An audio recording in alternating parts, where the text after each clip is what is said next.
So I wonder if you could introduce your version of what it means to be an adaptive leader. Oh, perfect. I'm just very similar to you. When I started my leadership journey, throughout my experiences, I built that these are the core skills I'm going to be leveraging when I am driving any initiatives. Mm, And there were time and time people wanted me to describe it. Is it thought leadership? Is it what kind of leadership you can call this as? And I'm blanking on it.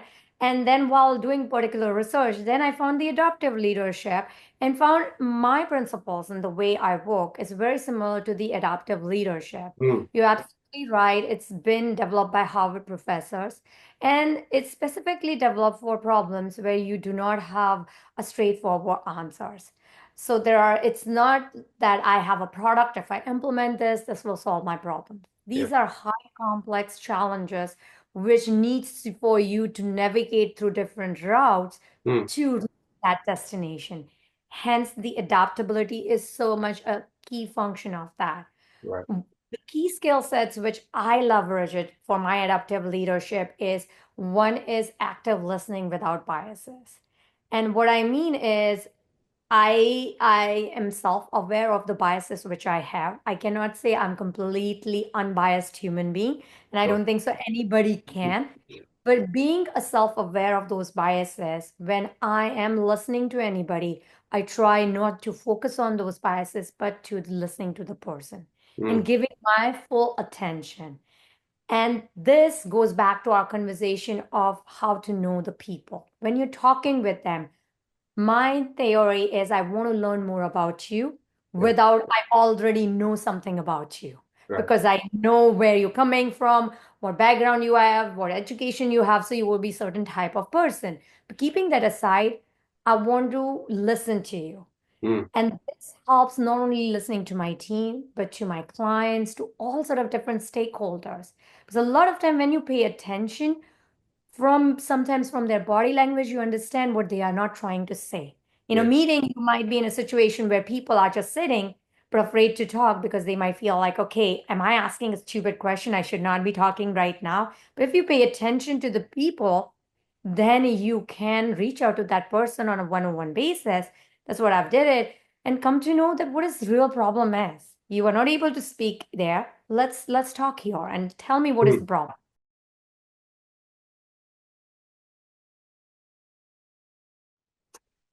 Good morning, good afternoon, good evening, team. Welcome to another ET Project live discussion, which I'm quite excited about today. I have to be honest. It's a topic dear to my heart. We're going to be talking about deploying strategy in complex times. Anyone that knows me knows that this is one of my passion topics.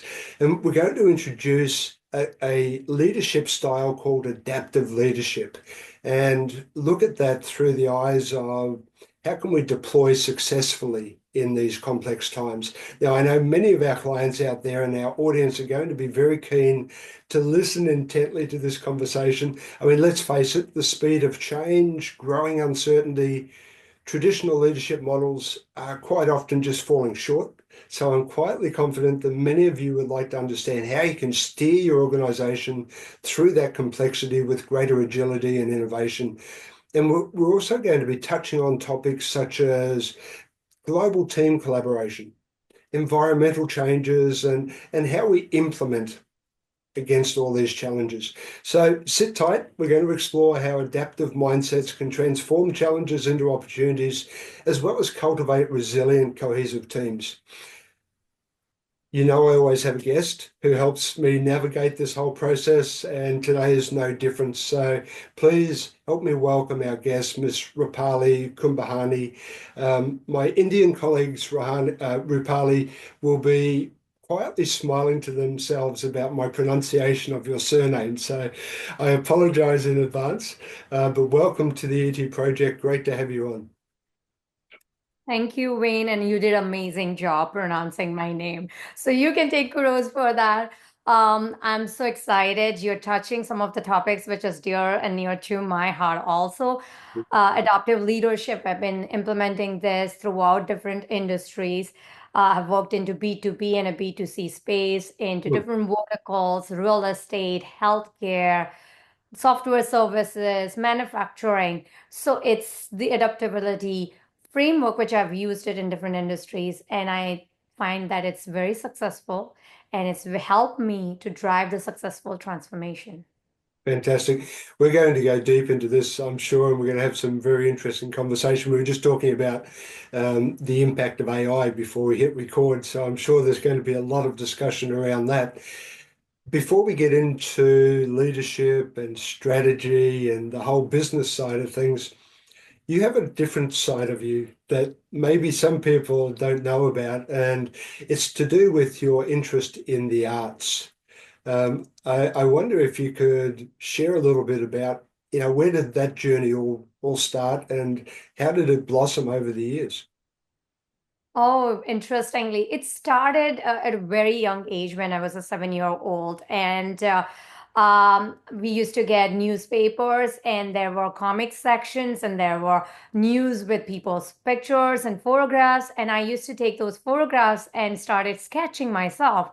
Looking at that, my mother felt as I have that niche, I have that skill, and needs to be more cherished, needs to be worked upon. And she was the first one who saw that artist in me and Mm. started developing. I have worked with different artists. I did not have a professional education, but worked with different artists to learn different techniques. Right. And it grew over the time. It took a seat back when I was more interested in my education. You know, the part of environment I come in from, India is very competitive world, and to survive in that education, you have to work really hard. So my art took a backseat. The time when I moved to United States in Chicago, I felt like it's the right time. I should piggyback into that and start exploring more about it. And Mm. that's where I got to see the different side of art. Since I did not have an art education, working with different artists here, I came to know the art history, which I was not familiar with. And then I built it up on my skill, and that's how I've continued doing it.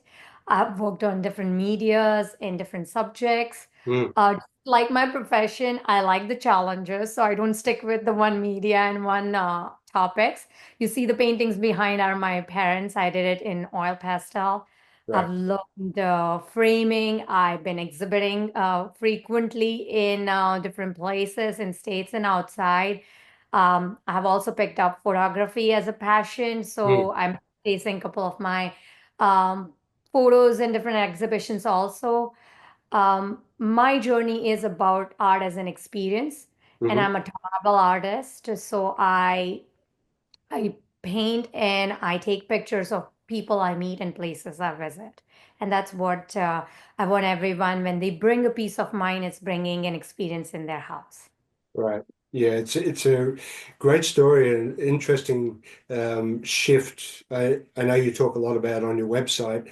Um, People can buy your art, if I'm correct, right? You make this available for sale. Where, while we're talking about it, where can people go to make the purchase or to see what you do?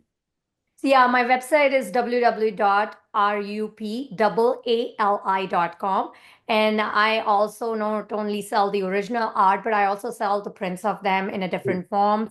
So people who has limited space or resources wanted to have something small or maybe having a mug, they can make that also. Mm.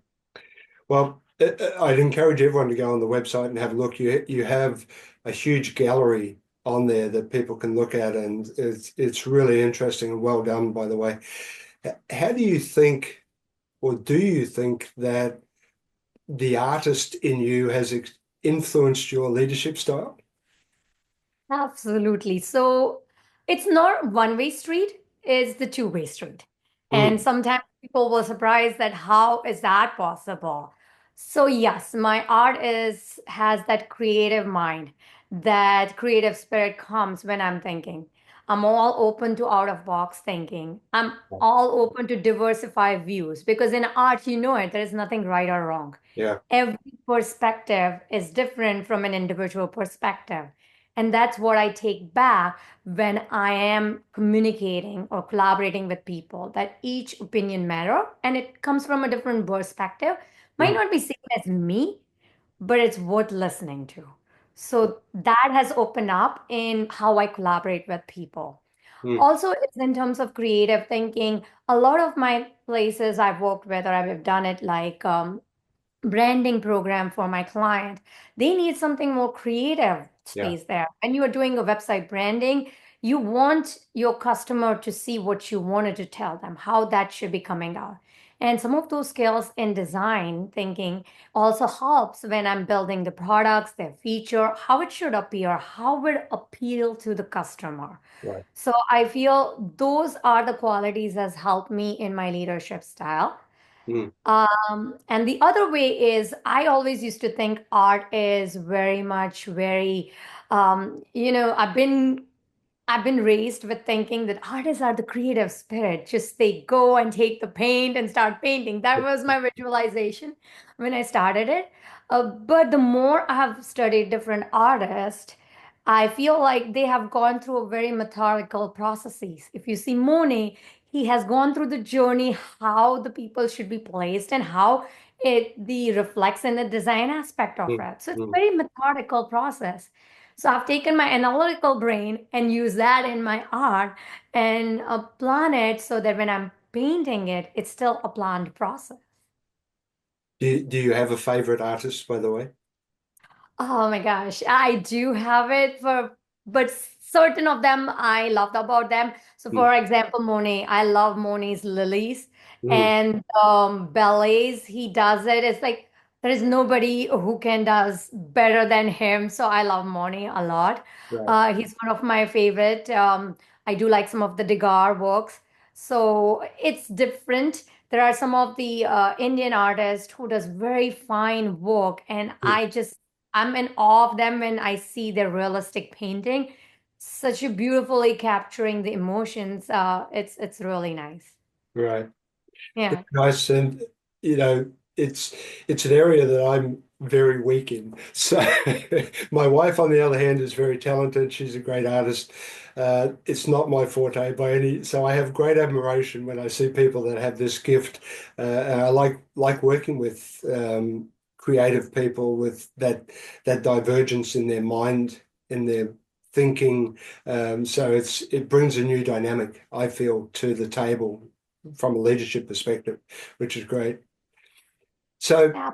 let's jump into talking about global leadership. I mean, it's it's a huge topic today. We're a global society.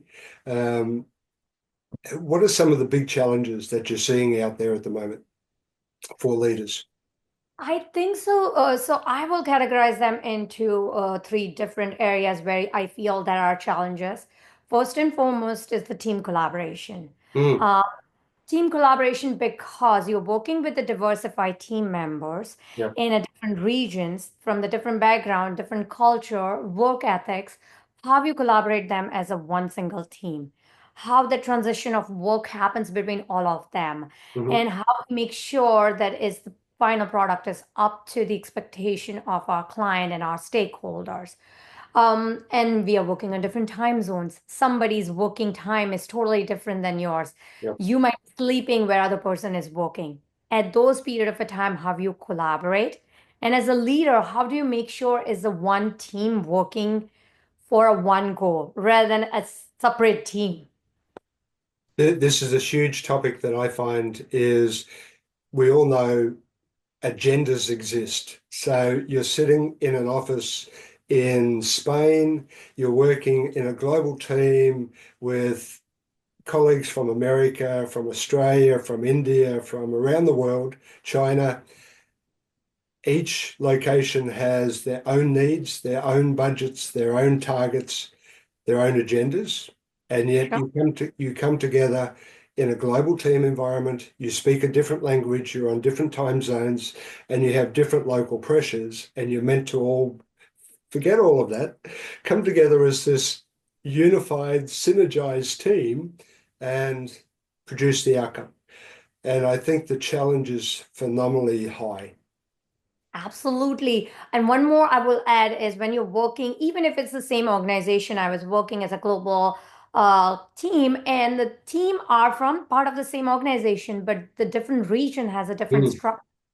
So how you work in your hierarchy is totally different than somebody working in Europe or somebody working in Australia, and how that dynamic would be working among the team members. yeah. So that's one of the biggest challenge. The second one I would say is the how to navigate through environment changes. And this is getting so important in our generation and in this world than I would say 10 years ago or 20 years ago. So you have a political environmental changes happening, you have your own region changes happening, and Yeah. how you navigate through that, how you plan through those. That is another challenge. And the third one I would say is once you have gone through the planning, team building, the other one comes as the implementation. Because Mm, when you are doing this transformation, when you're doing this initiative, a lot of time your clients, your stakeholders, your customers are sitting all across the globe.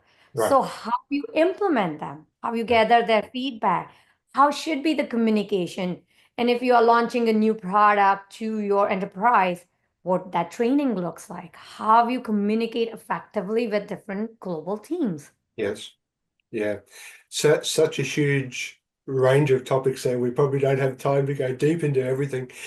Let's jump back onto Teams just at the moment and think about some of the complexities that we've already highlighted.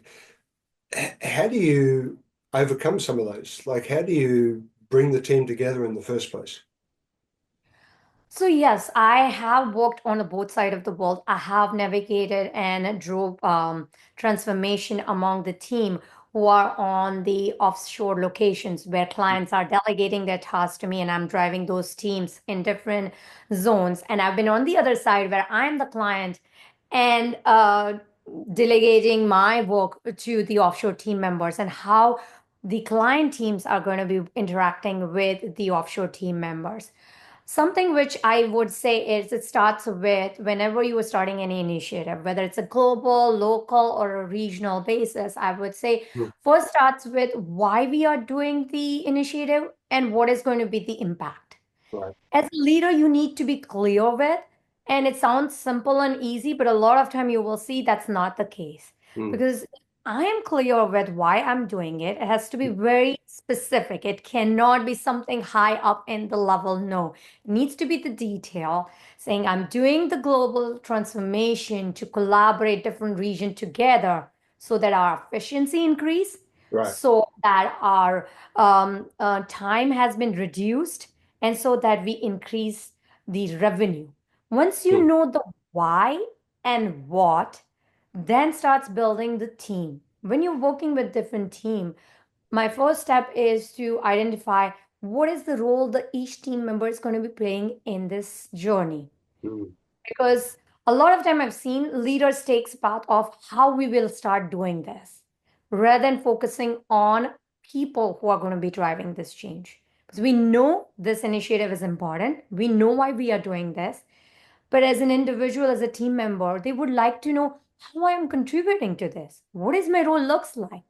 And yeah. when you have a well-defined responsibility, they know what is their contribution looks like and how they are going to be driving this initiative. Mm, They feel part of the initiative.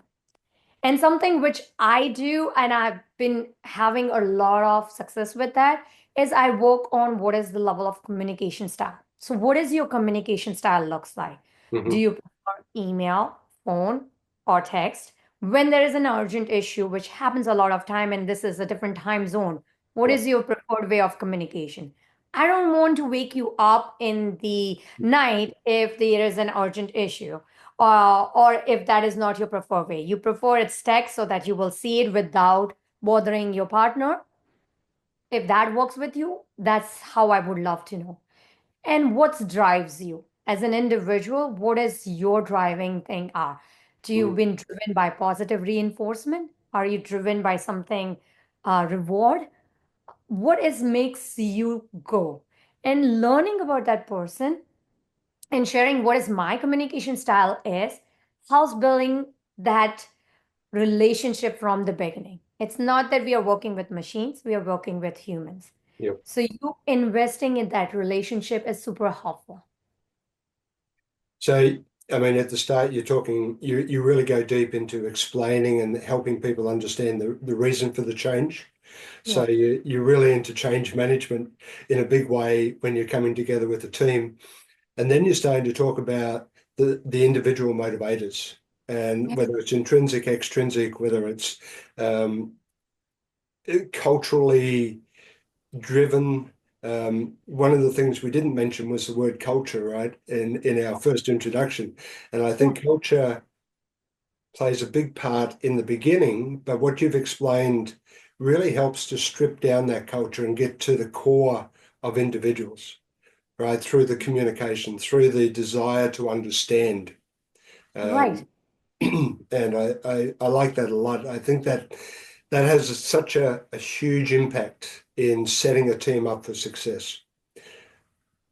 Absolutely. Because, a lot of time, and the audience needs to understand when they're listening, it's not relevant just to the global level, but to the non-global initiative also. Because when we are working with different team, I'm in United States, even if I'm working with my regional team, all of us have a different cultural background. Mm, All have been raised in a different environment. Even though if I have working with somebody from India who has been same time when we I was growing up, right. person would have been grown up in a different environment than me. So what shaped you as an individual might not be something has been shaping up me as an individual. And throughout my journey, what is valuable to me might not be to you. Yes. So, what I do with that communication style is that opens up a window that I am open to know you better. I Mm, cannot know you in a 15 minutes conversation when I'm building a team or when I'm setting up the agenda and things like that. It's a long process. yeah. But this gives the person saying, my willingness to know you, and we are here to work as a team rather than in an individual. Mm, And when you set that tone, that's not going to be me versus this team or team A versus team B, then it starts in a right foot. one of the things I enjoy doing myself, particularly working with, specific countries where I have a separate interest, is to show that I have an interest in their location, not just in what I'm all about. So talking about their sports team, talking about their interests, etc., within their culture, I find really helps to open people's mind to Yeah. being willing to listen, right? And yeah, yeah, very nice. I guess this is a great point to bring in this concept of adaptive leadership. And I know it's something you practice. It's an area that I didn't know the name of up until, well, I guess the official adaptive leadership only been around a few years through the Harvard professors, but I've spoken for a long time around the need for leaders to transition from 20th century leadership styles to 21st century. And adaptive leadership is definitely one of those characteristics or styles. So I wonder if you could introduce your version of what it means to be an adaptive leader. Oh, perfect. I'm just very similar to you. When I started my leadership journey, throughout my experiences, I built that these are the core skills I'm going to be leveraging when I am driving any initiatives. Mm, And there were time and time people wanted me to describe it. Is it thought leadership? Is it what kind of leadership you can call this as? And I'm blanking on it. And then while doing particular research, then I found the adaptive leadership and found my principles and the way I work is very similar to the adaptive leadership. mm, You're absolutely right. It's been developed by Harvard professors, and it's specifically developed for problems where you do not have a straightforward answers. So it's not that I have a product. If I implement this, this will solve my problem. yeah. These are high complex challenges which needs for you to navigate through different routes Mm, to reach that destination. Hence, the adaptability is so much a key function of that. Right. The key skill sets which I leverage it for my adaptive leadership is one is active listening without biases. And what I mean is I am self-aware of the biases which I have. I cannot say I'm completely unbiased human being, and I Sure. don't think so anybody can. But being a self-aware of those biases, when I am listening to anybody, I try not to focus on those biases, but to listening to the person and Mm. giving my full attention. And this goes back to our conversation of how to know the people. When you're talking with them, my theory is I want to learn more about you Yeah. without I already know something about you Right. because I know where you're coming from, what background you have, what education you have, so you will be certain type of person. But keeping that aside, I want to listen to you. Mm. And this helps not only listening to my team, but to my clients, to all sort of different stakeholders. Because a lot of time when you pay attention, from sometimes from their body language, you understand what they are not trying to say. In a Yeah. meeting, you might be in a situation where people are just sitting but afraid to talk because they might feel like, okay, am I asking a stupid question? I should not be talking right now. But if you pay attention to the people, then you can reach out to that person on a one-on-one basis. That's what I've did it and come to know that what is real problem is. You are not able to speak there. Let's talk here and tell me what is the Mm. problem. And that has helped me tremendously. This is the skill I have worked very hard to develop on because as a leader, we are talking a lot. So to listen is a special skill, so you need it. And I'm still working on it, but I feel like that's super helpful. And it's a very underrated skills, but should be very much implemented in any leadership style. So wholeheartedly agree. It's one of the foundations of a good coach, as well, even mentoring, um, active listening. Sounds so simple, right? Yeah. Yet it is so challenging, um, particularly when you come out of a field and you may be the expert. And this was my own struggle, in my career as I moved into coaching. Was people sought me out because I was an expert and they wanted my opinion, and therefore I'm giving advice rather than actually listening to what their problem is and what their issues are. And it was a really hard transition for me. And I really admire people that have this ability to sit down and just openly park their biases on one side, as you rightly say, and have the ability to tune 100% into that individual in the conversation that they're having. It's such a wonderful skill. I mean, you hit some of the topics very well. As you have said it, people are coming to you for the opinion. And same goes with leader. When you are in that environment, when you are in a brainstorming session, people look towards leader to Yes. talk more. And a lot of time it fire backs on me a lot of time too, saying, okay, so does she don't know what she's doing because she's not talking a lot? So there is a balance, and its experience will tell you that what are those times where it's good to listen, and what are the times where you have to talk and say Mm. what you're knowing.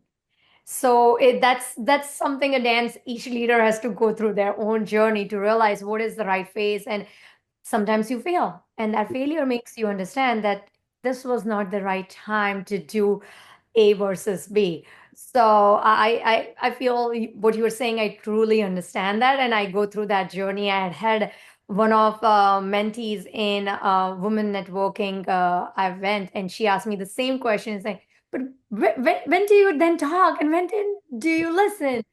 And I wish I had that right answer for you, but I have not yet figured out the right balance to tell you that with this situation, you should be doing this.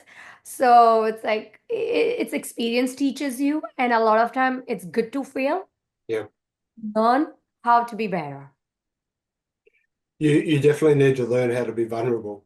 I think that's one of the keys to this whole listening concept is you have to be able to say, okay, I don't need to appear as the expert. Yes, Yeah. exactly. and therefore let's just throw ideas around and let's have a conversation and see what comes out of that, and then we can build from there type of thing. I'm wondering within your style of adaptive leadership. I know strategy is a big part, and I'll come to that in a moment, but I'm wondering how much does feedback and maybe even continuous learning, how much do they play a part in adaptive leadership? You steal away the second topic. Yes, continuous learning is a big part of it. I'm a lifelong learner, and what that means is I'm constantly seeking out for the information. I wanted to learn and be better. That Mm, may be from an individual or that may be from any research. You have now so many sources of information available.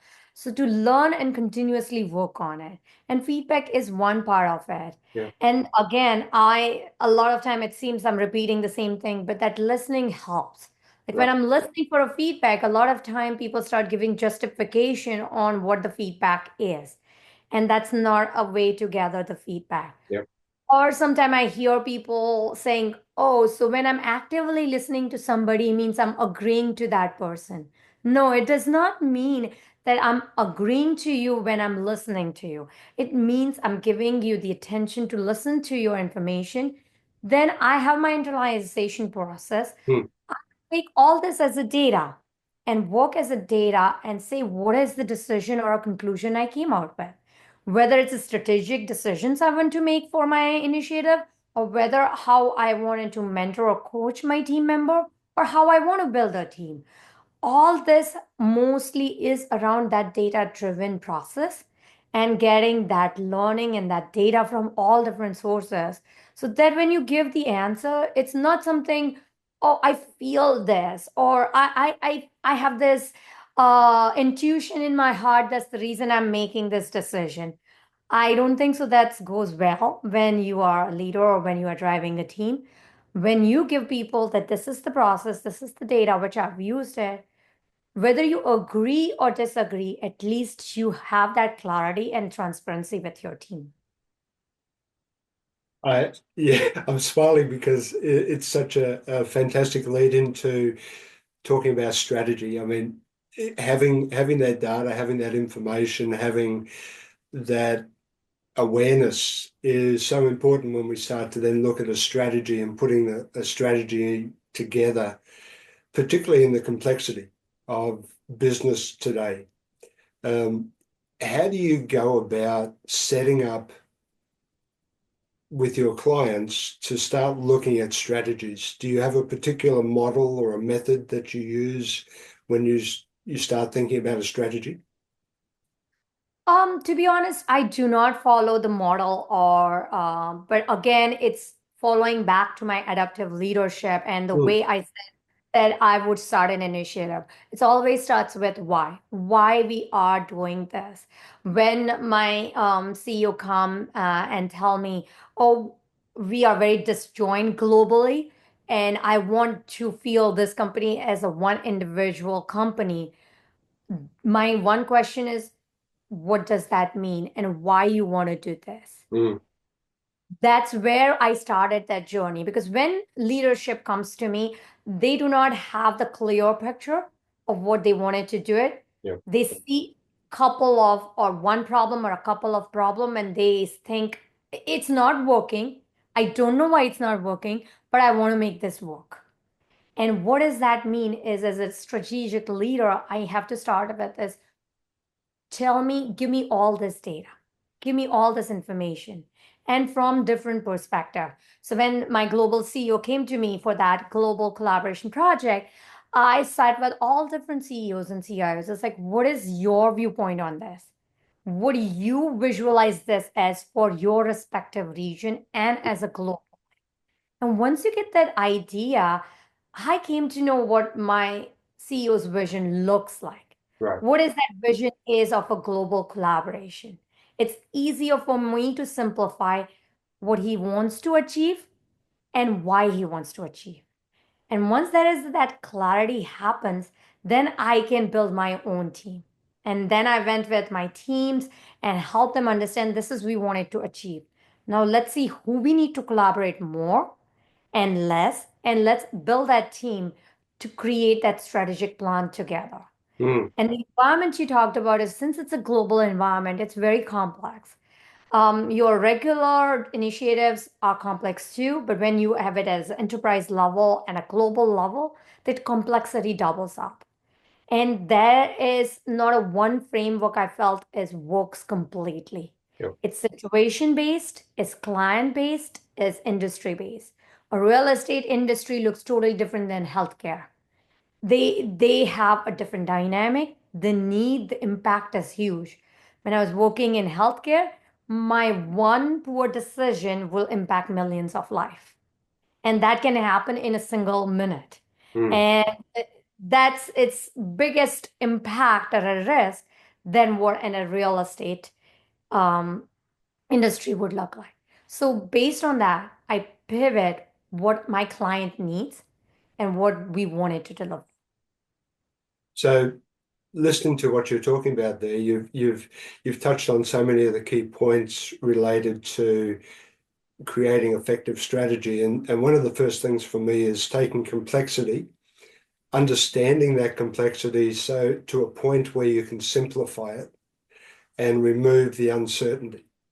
So we hear a lot of buzzwords at the moment. Complexity is one of them. Uncertainty is another one.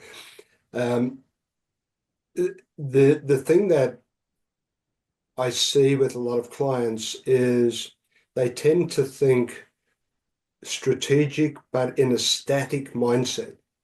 And they're not able to think of the dynamics that's occurring and how to build that into their strategy. Now, AI is a classic example of a dynamic that is beyond any individual's control, but it's something that we need to be aware of and factor into the strategy.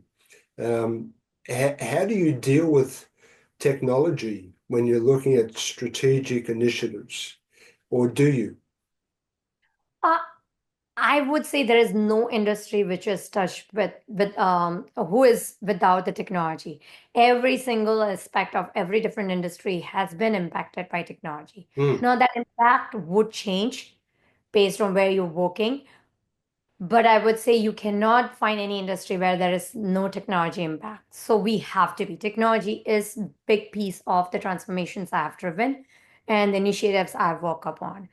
My perspective is again, I would say, is two component: your agility and your adaptability. mm, So when I'm doing a strategic planning, I know with the plan A, there will be a plan B. And that's a lot of leaders do it. It's not that I'm unique in doing yes, that. sure. But a lot of time, what people miss is, if your plan B doesn't work, can you jump quickly into a newly creative plan Yeah. on the go? Are you focusing things on which did not work out? Are you focusing on why my plan A and B failed? Or are you jumping saying, my goal is to successfully deliver this outcome, and that's my goal is, let's move towards that. Mm, So, how quickly you bounce to that would drive to your strategic thinking, will drive to the success of your strategic planning. And also the adaptability, saying once the new things came, new technology came, you said AI is coming up, but AI is the very beginning stage of AI. You wouldn't know that what is the 6 months of AI would look right now, and mm, what is the 2 year and 3 year of AI looks now. So if people do the roadmap planning for 5 years, which we are used to planning, would not work. yeah. You need to have that adaptability, and you have to understand this asks for me for a sprint level planning rather than more bigger 2 or 3 years of a planning. Mm, And when that change is happening for your industry, when AI is shaping up to the level where you think you're ready, are you able to pivot and adapt to that new changes? Would drive the success of your strategy. mm. Yeah, there's a lot of factors in there that we could talk about for a long time. Scenario planning is one part of strategic planning.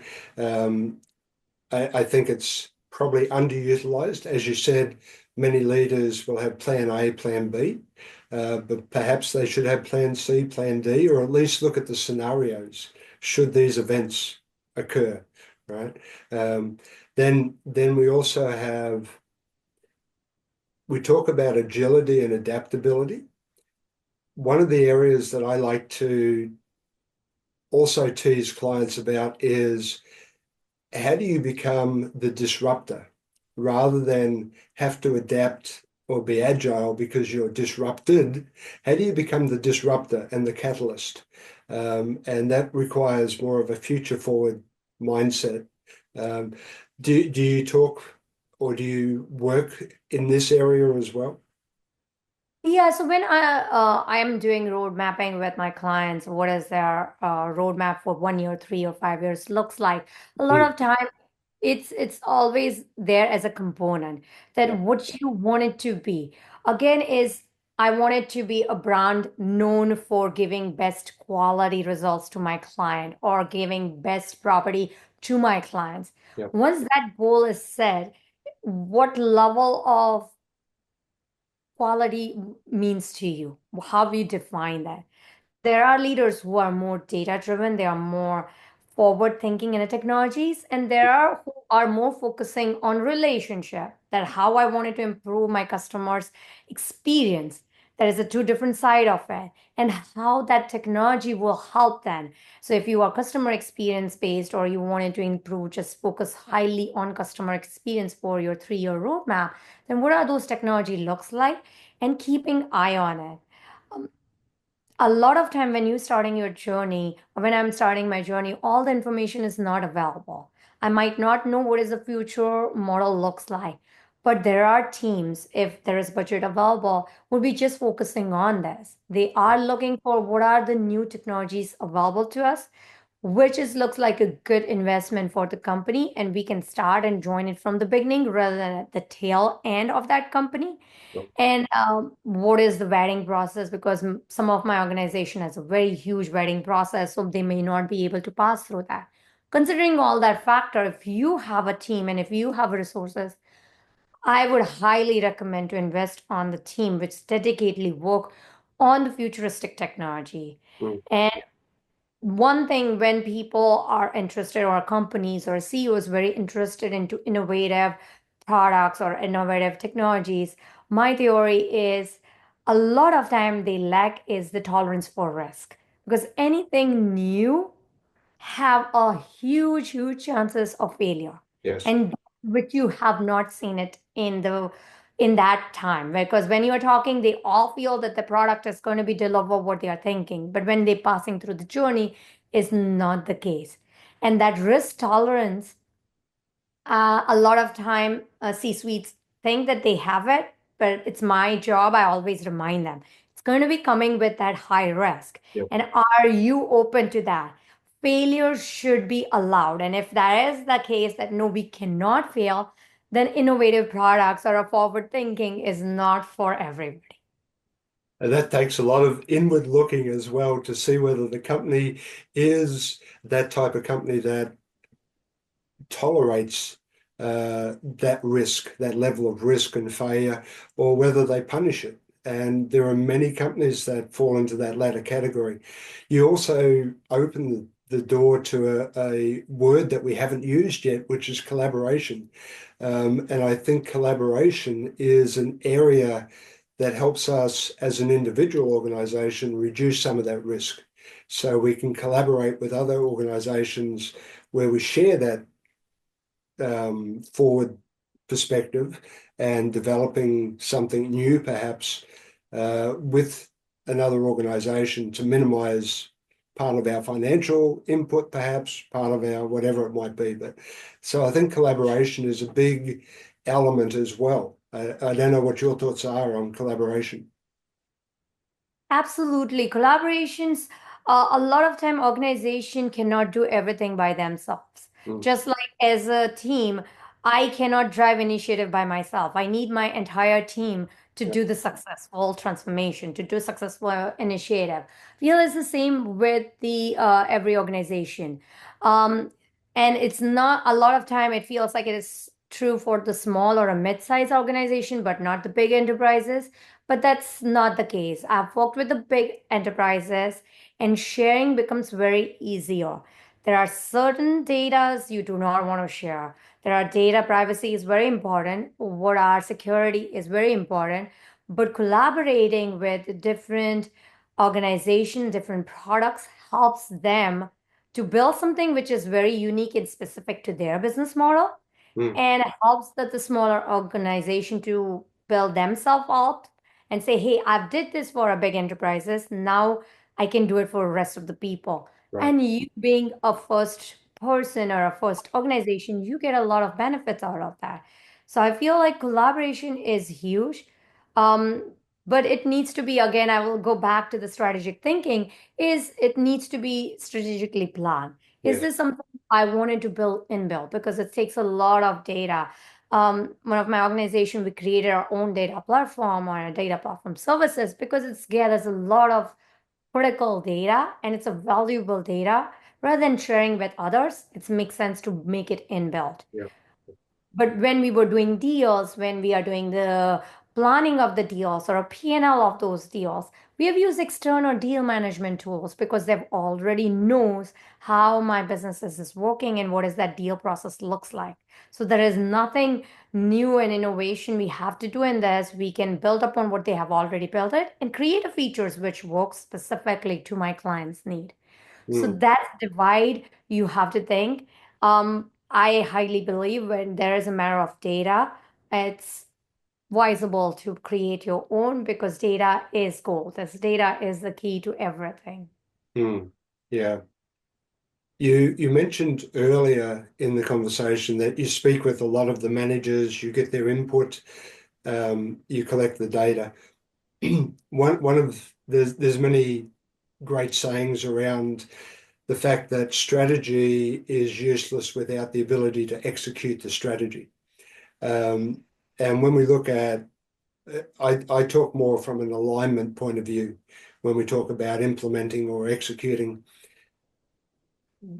Do you find the challenge lies more in taking the strategy and executing it throughout the organization or in creating the strategy in the beginning? Or both? Wow, that's a tough question.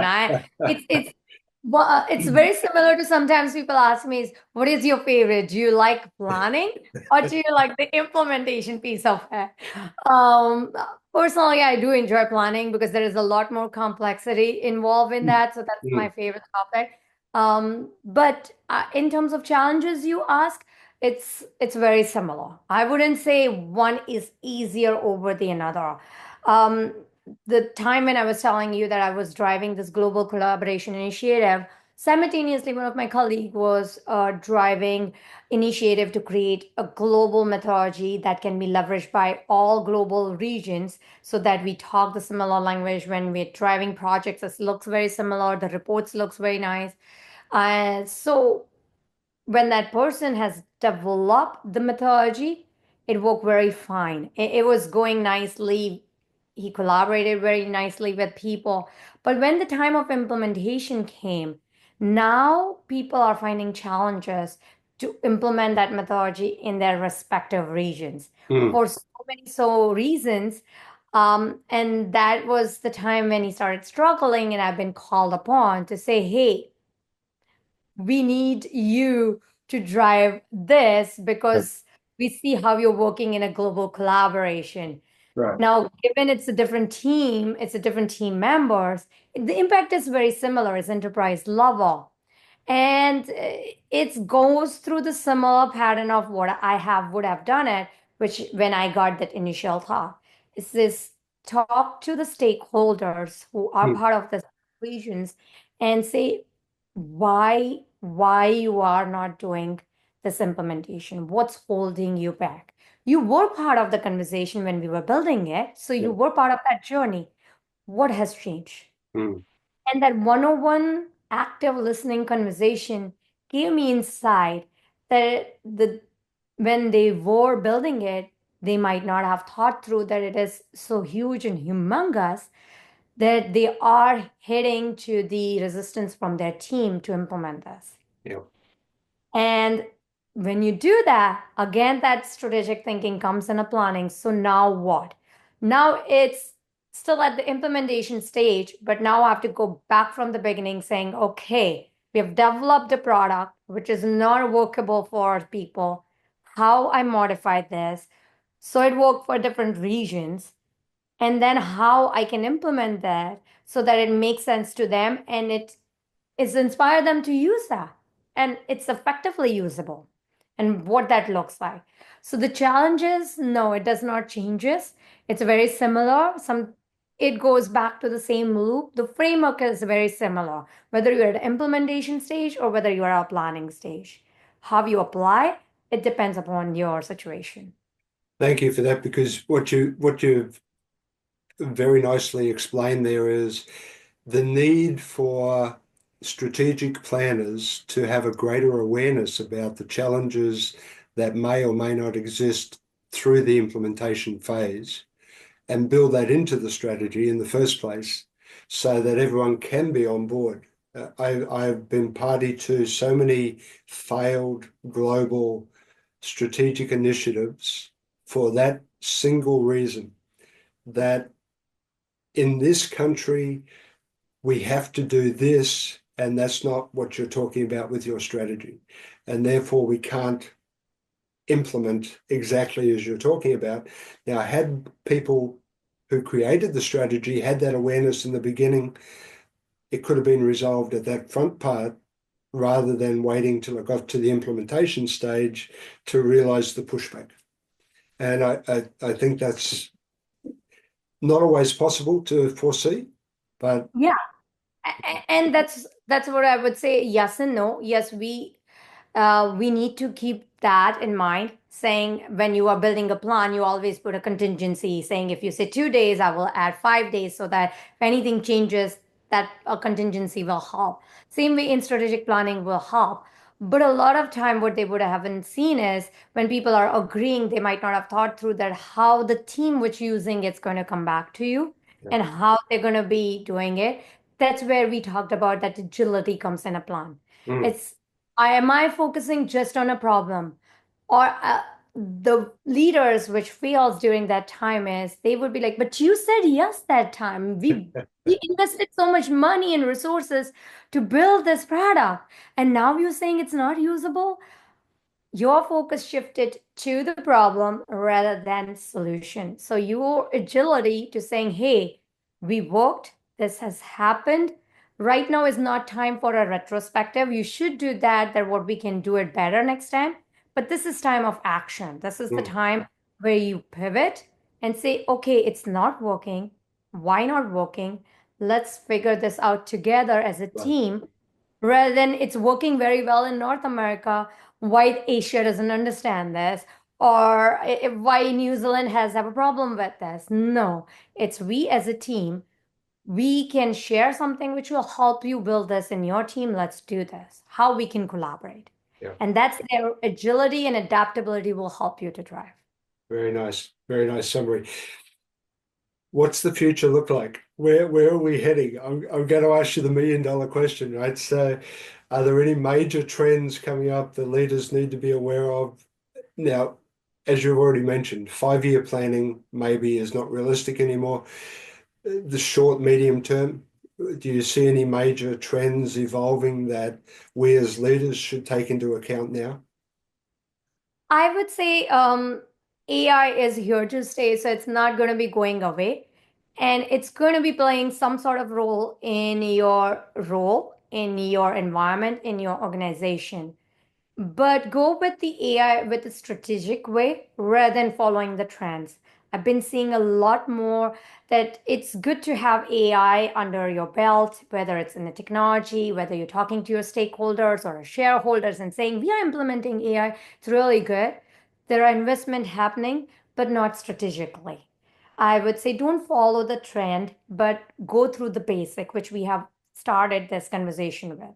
Start with why you want to use AI and how it's going to impact your business. Mm. That can be possible without AI. Can it be solved without that? Then go with that solution rather than just investing resources into solving something because AI sounds trendy. Yeah. So that's another aspect I will see the resources has been used in a very wrong way or not thought through. Something you invest right now might not be useful after 2 years because AI is evolving. Yeah. And also take care of your team members because there is a lot of confusions happening, anxieties happening with the team. They are feeling it out and do not know which direction they need to go. At the end, is the skill set of the human would be really important in this space. AI has been developing, but I don't see it has been developed to the level that we can work without the human intervention. So Right. what is needed is you can build your own AI team and making your own team aware of how we can use AI in their day-to-day life Mm. and give them training, give them enough resources so you have a loyal team, which will build up your loyal customer base. We've gone full circle almost here. So we're now talking about continuous learning. We're talking about upskilling, reskilling, and really focusing on the team to ensure that they have the capability to make the transition themselves and remove some of the fear that I'm sure the majority of people are feeling, right? Will my job still exist in 2 years? You know, so it's a huge conversation. We could talk for hours on this, no doubt. How do you balance your own time between your passion, your artistic flair, and your global leadership, your strategic thinking, your adaptive style? How do you balance everything yourself? One more thing I will add, I'm also an advisory for a nonprofit organization. So yeah, I would say what I do in a professional life, I bring it that to my personal life or throughout my life. My Mm, work-life balance is not a clear line saying this is the yeah, time where my work finishes and my personal life goes. It's always blended for me and it's what is priority for this given time is. So mm, I'm big on prioritization. Just like when I'm doing initiative or just like I'm doing planning for any organization, what is my priority? And it cannot be 15. And if it is, then there is something wrong in that. What yeah, is my top three priority looks like on a quarterly basis? And I would spend a lot of time on self-reflection. I mm, feel a lot of time leaders stay away from that or an individual stay away from that because there is no ROI in that. yeah, Because I cannot tag that what is going to give me extra money, extra time, or extra something by doing a self reflection. mm, mm, But for me, it's more important than anything. So I carve out time in my life and see what priority I've set is going in the right direction or not. Do I need to pivot here? Do I need to do that agility we talked about, saying, 1 month ago, it seemed good plan to work on my art, but it feels like there is a lot more demand coming from my work, and which mm. means I have a less time and less priority for that, and that means I would not be able to exhibit that much paintings, and that's okay. What is my priority looks like, and I work around that. I think there's probably a lot of aha moments just gone, a lot of light bulbs just gone off for some of our listeners because, this is the strategy that many of our global leaders are talking about today, right? It's not about so much work and life. It's about how do you live that harmonious blend and be okay with that. And in your case, you're saying you set your priorities. And I think that is so foundational to making that a workable approach. So thank you for sharing that. Rupali, where can people connect with you if they're fascinated by this conversation? Where can they go and connect? LinkedIn, I guess, your website. LinkedIn is the best place to connect with me. LinkedIn.com/ Rupali Kumbani. So my first name and last name. I would love to hear everyone's response and see how you feel this works with your team, works in your organization, and do you think that it will not and why it will not? I would love to listen to that and would love to have conversation on this topic. Well, thank you for being a wonderful guest on the ET project. Loved our conversation. Look forward to having more in the future. But all the best for everything, and thank you again. Thank you, Wayne. So what are you waiting for? Hit the subscribe button below and click on the bell icon so I can pop up in your feed occasionally with a great tip for your ultimate growth.